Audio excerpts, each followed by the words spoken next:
വനത്തിനുള്ളിലെ ലഹരി പാർട്ടി തടഞ്ഞ വനം വകുപ്പ് ഉദ്യോഗസ്ഥരെ ആക്രമിച്ച് ഗുണ്ടാ സംഘം. കർണാടകയിലെ കനക്പുര കബ്ബാലു വനമേഖലയിലാണ് സംഭവം. വനം വകുപ്പിന്റെ ജീപ്പ് കത്തിക്കാൻ ശ്രമിച്ച സംഘം വിവരമറിഞ്ഞെത്തിയ പോലീസിനെയും ആക്രമിച്ചു. 3 പ്രതികളെ പോലീസ് പിടികൂടിയിട്ടുണ്ട്. കബ്ബാലു വനമേഖലയിൽ പട്രോളിംഗ് നടത്തുകയായിരുന്ന വനം വകുപ്പ് സംഘത്തെയാണ് ഗുണ്ടകൾ ആക്രമിച്ചത്. രാത്രി ഏറെ വൈകി കാട്ടിനുള്ളിൽ മദ്യപിക്കുകയായിരുന്നു സംഘം. ഇത് ശ്രദ്ധയിൽപ്പെട്ട വനം വകുപ്പ് ഉദ്യോഗസ്ഥർ ഇവരെ കസ്റ്റഡിയിലെടുക്കാൻ ശ്രമിച്ചു. ഇതോടെയാണ് ഗുണ്ടാ സംഘം ഉദ്യോഗസ്ഥരെ ആക്രമിച്ചത്. ഇതിന് പിന്നാലെ വനം വകുപ്പിന്റെ വാഹനവും കത്തിക്കാൻ ശ്രമിച്ചു. വനം വകുപ്പിൽ നിന്നും വിവരമറിയിച്ചതനുസരിച്ചെത്തിയ പോലീസ് സംഘത്തെയും പ്രതികൾ ആക്രമിച്ചു. സംഘത്തിലെ 3 പേരെ പോലീസ് പിടികൂടിയിട്ടുണ്ട്.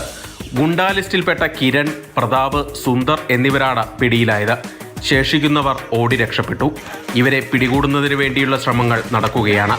പ്രതികൾക്കെതിരെ വധശ്രമം, ഉദ്യോഗസ്ഥരുടെ കൃത്യനിർവഹണം തടസ്സപ്പെടുത്തൽ ഉൾപ്പെടെയുള്ള വകുപ്പുകൾ ചുമത്തി കേസെടുത്തിട്ടുണ്ട്. പിടിയിലായ പ്രതികളെ ജുഡീഷ്യൽ കസ്റ്റഡിയിൽ വിട്ടു. മാതൃഭൂമി ന്യൂസ്, ബംഗളൂരു.